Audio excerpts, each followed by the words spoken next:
മാന്യപ്രേക്ഷകർക്ക് എൻ്റെ പ്രണാമം. ശിവഗിരി തീർത്ഥാടനം അതിഗംഭീരമായിട്ട് ആരംഭിച്ച് അതിഗംഭീരമായിട്ട് പര്യവസാനിച്ചു. നമ്മുടെ മന്ത്രിമാരും പ്രതിപക്ഷ നേതാക്കന്മാരും രാഷ്ട്രീയക്കാരുമല്ലാത്തവരുമെല്ലാം അതിൽ പങ്കുചേർന്നു. ഇതിൽ ഭരണാധികാരികളും പ്രതിപക്ഷക്കാരും ഏറ്റവും അധികം കാര്യങ്ങൾ ഊന്നി പറഞ്ഞത് ശ്രീനാരായണ ഗുരുദേവൻ ഒരു മതത്തിൻ്റെയും ആളല്ല, ഒരു ജാതിയുടെയും ആളല്ല. അങ്ങനെ മതത്തിൻ്റെയും ജാതിയുടെയും ആളാക്കി നാരായണ ഗുരുദേവനെ മാറ്റാൻ ശ്രമിക്കുന്ന നീച കർമ്മത്തിന് വഴിപ്പെടരുത്. ശ്രീനാരായണ ഗുരുദേവൻ ലോകത്തിൻ്റെ മുഴുവനും ആണ്. ഒരിക്കലും ഹിന്ദു വർഗീയവാദി ആയിരുന്നില്ല, ഹിന്ദുക്കൾക്ക് വേണ്ടി പ്രവർത്തിച്ച ആളായിരുന്നില്ല എന്ന വാക്കുകളും അർത്ഥം വരുന്ന സന്ദേശങ്ങളുമെല്ലാം എല്ലാവരും പറഞ്ഞു. വളരെ വളരെ സന്തോഷം തോന്നി. ശരിക്കും ശ്രീനാരായണ ഗുരുദേവൻ ലോകത്തിൻ്റെ ഗുരുവാണ്, അവതാരമാണ്, ഭാരത ജനതയ്ക്ക് മാർഗദർശനം നൽകിയ ആളാണ്. താഴ്ന്ന ജാതി എന്ന് പറയുന്ന വിഭാഗത്തിൽ നിന്ന് തന്നെ സന്യാസിമാരും ഋഷിവര്യന്മാരും ഉണ്ടായാലേ ആ മനുഷ്യന്റെ അടിച്ചമർത്തപ്പെട്ട അവസ്ഥയിൽ നിന്ന് ജനങ്ങളെ മോചിപ്പിക്കാൻ സാധിക്കുള്ളൂ എന്ന് വിവേകാനന്ദൻ ഡോക്ടർ പൽപുവിനോട് പറഞ്ഞത് ശ്രീനാരായണ ഗുരുദേവന്റെ അടുത്തേക്ക് എത്തിയപ്പോഴാണ്. ആ നാരായണ ഗുരുദേവന്റെ സന്ദേശങ്ങൾ പ്രചരിപ്പിക്കുന്ന പ്രസ്സിന് വിവേകോദയം പ്രസ് എന്ന വിവേകാനന്ദന്റെ പേര് കൂടി ചേർത്ത് കൊടുത്തത്. ആ ശ്രീനാരായണ ഗുരുദേവൻ ലോകത്തിന്റെ ഗുരുവാണ്. ഹിന്ദുക്കളുടെ ആവണമെന്ന് ഒരു നിർബന്ധമില്ല, പക്ഷെ ഹൈന്ദവ സമൂഹം ലോകത്തിനും മറ്റു മതങ്ങൾക്കും നൽകിയതാണ് എന്ന് ഈ മന്ത്രിമാരും രാഷ്ട്രീയ പ്രതിപക്ഷ ഭരണപക്ഷ നേതാക്കന്മാരും പറഞ്ഞത് സത്യമായി തീരട്ടെ എന്ന് പ്രാർത്ഥിക്കുന്നതോടൊപ്പം വേറെ ചിലൊരു കാര്യം, ഈ കേരളത്തിൽ ഇത്രയും ക്രിസ്ത്യൻ പള്ളികൾ ഉള്ളതിൽ എവിടെയെങ്കിലും നാരായണ ഗുരുദേവന്റെ ചിത്രം വെച്ചിട്ടുണ്ടോ? നാരായണ ഗുരുദേവൻ ഹിന്ദുവിൻ്റെ അല്ല, എല്ലാവരുടെയും ആണല്ലോ. എത്ര മുസ്ലിം പള്ളിയിൽ നാരായണ ഗുരുദേവന്റെ ചിത്രം വെച്ചിട്ടുണ്ട്? AKG സെന്ററിൽ നാരായണ ഗുരുദേവന്റെ ചിത്രം വെച്ചിട്ടുണ്ടോ? പാർട്ടി ഓഫീസുകളിൽ നാരായണ ഗുരുദേവന്റെ ചിത്രം വെച്ചിട്ടുണ്ടോ? സെക്രട്ടേറിയറ്റിൽ നാരായണ ഗുരുദേവന്റെ ചിത്രം വെച്ചിട്ടുണ്ടോ? അത് മാത്രമല്ല, ശ്രീനാരായണ ഗുരുദേവന്റെ ഉജ്ജ്വലമായ ഇംഗ്ലീഷ് വർഷ ആരംഭത്തോടു കൂടി തന്നെ നടത്തണമെന്ന് പറഞ്ഞ ആ ശിവഗിരി തീർത്ഥാടനത്തിന് മഞ്ഞ വസ്ത്രം ഉടുത്തുകൊണ്ട് എത്ര ക്രിസ്ത്യാനികൾ വരികയുണ്ടായി, എത്ര മുസ്ലിങ്ങൾ വന്നു, എത്ര ക്രിസ്ത്യൻ മുസ്ലിം സ്കൂളുകളിലെ ദൈവദശകം പഠിപ്പിക്കുന്നു, എത്ര ക്രിസ്ത്യൻ മുസ്ലിം സ്കൂളുകളിലെ ശ്രീനാരായണ ഗുരുദേവനെ കുറിച്ച് പഠിപ്പിക്കുന്നു. അദ്ദേഹം എല്ലാവരുടെയും ആണല്ലോ. അത് മാത്രമല്ല, അതൊരു വശം. ഇനി വേറൊരു വശം നോക്കാം.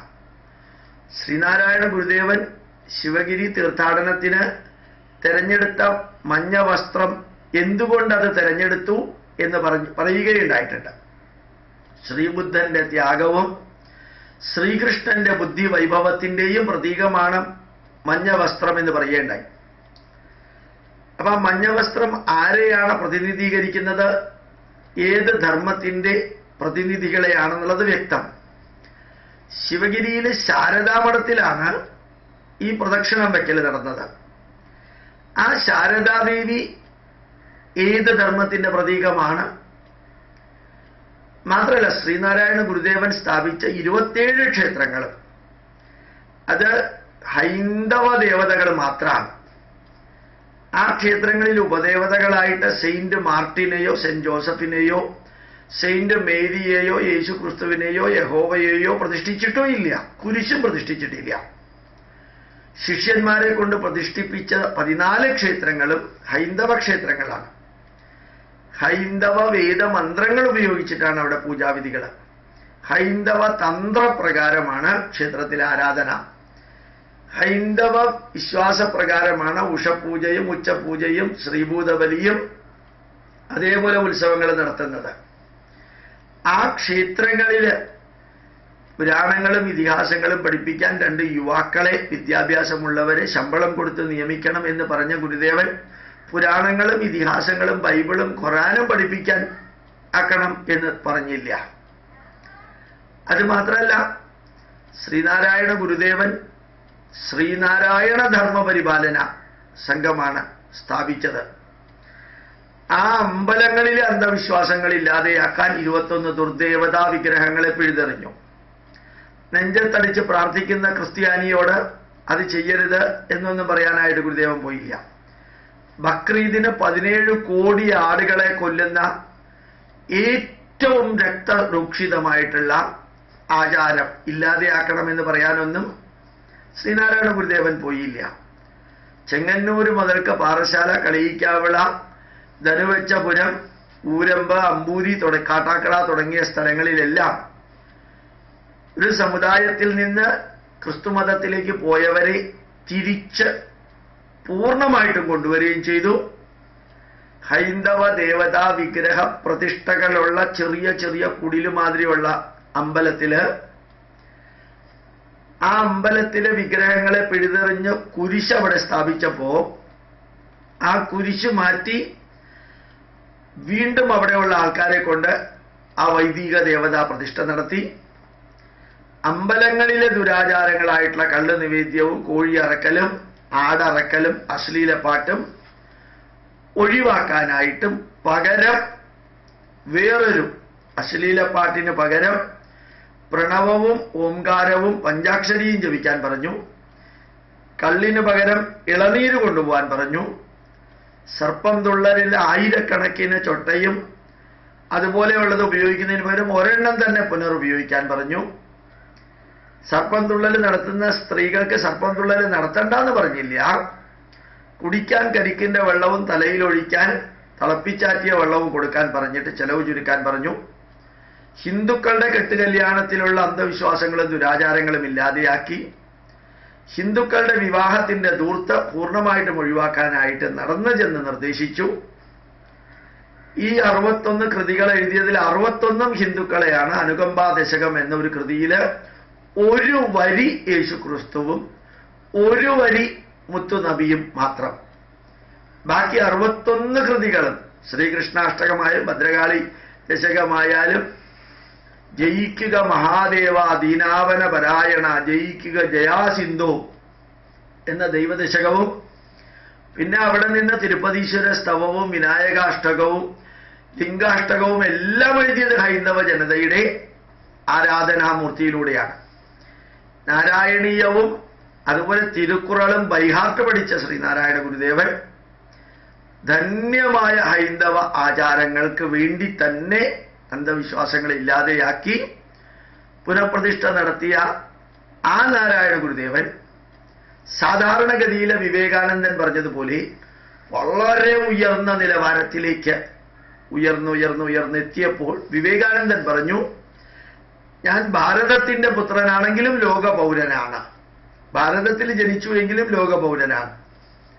സ്വാഭാവികമായിട്ടും ഏത് ജാതിയിലോ ഏത് മതത്തിലോ പെട്ട വ്യക്തിയായാലും അവതാരത്തിന്റെ ലെവലിലേക്ക് ഉയരുമ്പോൾ ഏതാണ്ട് കൈവല്യാവസ്ഥയിലേക്ക് അല്ലെങ്കിൽ പരമഹംസ ലെവലിലേക്ക് എത്തുമ്പോൾ മതവും ജാതിയും ഇല്ല എന്ന് പറയുന്നത് ഹിന്ദു ധർമ്മത്തിന്റെ അവിഭാജ്യ ഘടകമാണ്.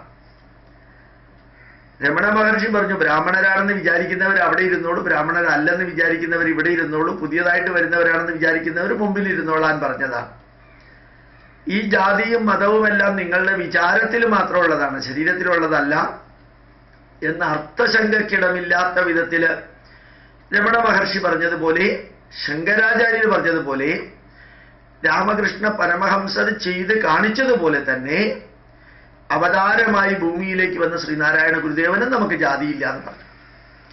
ഒരു ജാതി ഒരു മതം ഒരു ദൈവം എന്ന ജാതിയല്ല ഇവിടെ നമുക്ക് ജാതിയില്ല എന്ന് പറഞ്ഞപ്പോഴുള്ള ജാതി. ഒരു ജാതി എന്ന് വെച്ചാൽ മാനവ ജാതി, അതൊരു കാസ്റ്റ് അല്ല, സ്പീഷീസാണ്. ഒരു മതം എന്ന് പറയുമ്പോൾ വൺ ട്രൂത്ത് ആണ്, റിലീജിയൻ അല്ല. നമുക്ക് ജാതിയില്ല എന്ന അവസാന ഭാഗത്തില് ശ്രീനാരായണ ഗുരുദേവൻ പറഞ്ഞത്, അത് താൻ ഈഴവൻ എന്ന ജാതിക്ക് മതിൽക്കെട്ടിനുള്ളിലിരിക്കുന്നവനല്ല എന്നാണ് അവിടുത്തെ ജാതി. ഒരു ജാതി ഒരു മതം ഒരു ദൈവം എന്നുള്ളതിന്റെ ജാതി മാനവജാതിയും, അതുപോലെ ജാതി ഇല്ല എന്ന് പറഞ്ഞിട്ടില്ല എന്നാണ് വളരെ വ്യക്തമായിട്ട് സൂചിപ്പിക്കുന്നത്. പലരും പറഞ്ഞിട്ടുണ്ടെങ്കിൽ തന്നെ ഈഴവ ജാതിയുടെ മതിൽക്കെട്ടിനുള്ളിൽ കെട്ടി നിർത്തല്ലേ എന്ന ധന്യമായ സന്ദേശമായിരുന്നു. അപ്പൊ ഇതെല്ലാം വ്യക്തമായിട്ട് അറിയാമായിരുന്നിട്ടും നാരായണ ഗുരുദേവനെ ചില മതത്തിന്റെ ചട്ടക്കൂടിലും ജാതിയുടെ ചട്ടക്കൂടിലും നിർത്തുന്നതിനെതിരെ ശക്തിയായിട്ട് പൊരുതണമെന്ന് അവിടെ ചെന്ന് പ്രസംഗിച്ചവർ തന്നെ നാരായണ ഗുരുദേവനെ ജാതിയുടെ പേരിലാണ് കാണുന്നത്. വെള്ളാപ്പള്ളി നടേശൻ വളരെ വ്യക്തമായിട്ട് പറയുകയുണ്ടായി. ഞാനൊരു 100 പ്രാവശ്യം ജാതിയെക്കുറിച്ച് പറയും. കാരണം ജാതിയും മതവും ഇല്ലാതെയാക്കാൻ മതേതരത്വം പറഞ്ഞ് നടക്കുന്ന എല്ലാ രാഷ്ട്രീയ പാർട്ടിക്കാരും പള്ളികളിലും മൗലവിയുടെ അടുത്തേക്കും മുസ്ലിം നേതാക്കന്മാരുടെ അടുത്തേക്കും അച്ഛന്മാരുടെയും കർദിനാളിന്റെയും വീട്ടിൽ ചെന്നിട്ട് കയ്യും കാലും ചുംബിച്ചിട്ടാണ് തിരിച്ചു വന്നിട്ട് മതം പാടില്ല എന്ന് പറയുന്നത്. വൈരുദ്ധ്യാധിഷ്ഠിത അവസരവാദത്തിന്റെ പ്രതിനിധികളായിട്ട് പ്രവർത്തിക്കുമ്പോ അതിനൊക്കെ മറുപടി കൊടുക്കണ്ടേ? ശിവഗിരി തീർത്ഥാടനത്തിലുള്ള സന്യാസിമാർക്ക് ഏത് ലെവലിലാണ് കാര്യങ്ങൾ മനസ്സിലാക്കേണ്ടത് എന്ന് തീരുമാനിക്കാനുള്ള സ്വാതന്ത്ര്യമുണ്ട്. പക്ഷെ ദൂരെ മാറി നിൽക്കുന്ന വ്യക്തികൾ നാരായണ ഗുരുദേവനെ ഒന്ന് വിശകലനം ചെയ്യണം. നിർഭാഗ്യവശാൽ 2015 ദൈവദശകത്തിന്റെ 100ാം വാർഷികം ആഘോഷിച്ചു. 2016 ഇംഗ്ലീഷിലേക്ക് ഗോപാലകൃഷ്ണൻ ട്രാൻസ്ലേറ്റ് ചെയ്ത ദർശനമാല, ആ ദർശനമാല എന്ന അസാധാരണ ഗ്രന്ഥത്തിന്റെ 100ാം വാർഷികമായിരുന്നു 2016. അത് ഉജ്ജ്വലമായിട്ടുള്ള ഭാരതീയ ഉപനിഷത്തുക്കളും ഉജ്ജ്വലമായിട്ടുള്ള ഭാരതത്തിന്റെ ഷഡ് ദർശനങ്ങളുടെയും അടിസ്ഥാനത്തിലാണ്. തികച്ചും നൂതനമായിട്ട് നാരായണ ഗുരുദേവൻ എഴുതിയതാണ് 100 വർഷങ്ങൾക്ക് മുമ്പ്. അത് ചിന്തിക്കുക പോലും ചെയ്യാതെ പോയി. ആരും അത് നോക്കിയില്ല, പഠിപ്പിച്ചുമില്ല. ആ ദർശനമാലയിലെ ഉജ്ജ്വലമായ വരികള് 100 വരികള് അത്ര ഗംഭീരാണ്. അതെന്തുകൊണ്ട് അറിയാതെ പോയി? അത് പഠിപ്പിച്ചാൽ അനുയായികൾ ഹിന്ദുക്കളാകുമെന്ന് ഭയപ്പെട്ടിട്ടാണോ ചെയ്തത്? ഏതായാലും കുറെ രാഷ്ട്രീയ നേതാക്കന്മാരെ ശിവഗിരിയിൽ വരുത്തിയിട്ട് ഏതായാലും മുമ്പിലിരിക്കുന്നവർ ഇവർ പറയുന്നത് എന്താണെന്ന് മനസ്സിലാക്കാൻ യോഗ്യതയുള്ളവരായതുകൊണ്ട് വലിയ വിപ്ലവമൊന്നും സംഭവിക്കില്ല എന്ന് പറയുന്നവർക്കും അറിയാം, കേൾക്കുന്നവർക്കും അറിയാം, സംഘടിപ്പിക്കുന്നവർക്കും അറിയാം. ഏതായാലും ഹൈന്ദവ ജനത ഇതറിയണം. നാരായണ ഗുരുദേവനെ ഏത് മതത്തിന്റെ ആളാണോ മതത്തിന്റെ ആളല്ലയോ എന്നല്ല, ശ്രീനാരായണ ഗുരുദേവനെ എത്ര ക്രിസ്ത്യാനികൾ സ്വീകരിച്ചിട്ടുണ്ട്, മുസ്ലിങ്ങൾ സ്വീകരിച്ചിട്ടുണ്ട് എന്നുള്ളത് കൂടി എണ്ണിയിട്ട് വേണം എല്ലാ മതത്തിന്റെയും ആളാണെന്ന് അങ്ങോട്ട് കയറി പറയാൻ. ഞങ്ങൾക്ക് ആവശ്യമില്ലാത്തത് ഞങ്ങളുടെ തലയിൽ വെക്കല്ലേ എന്ന് ക്രിസ്ത്യാനിയും മുസ്ലിമും പറഞ്ഞാൽ അതിന് ഉത്തരം കൊടുക്കാനും കൂടി ഈ നേതാക്കന്മാർ തയ്യാറാവണം എന്ന് കൂടി ഓർമ്മിപ്പിച്ചുകൊണ്ട് പ്രണാമം, നമസ്കാരം.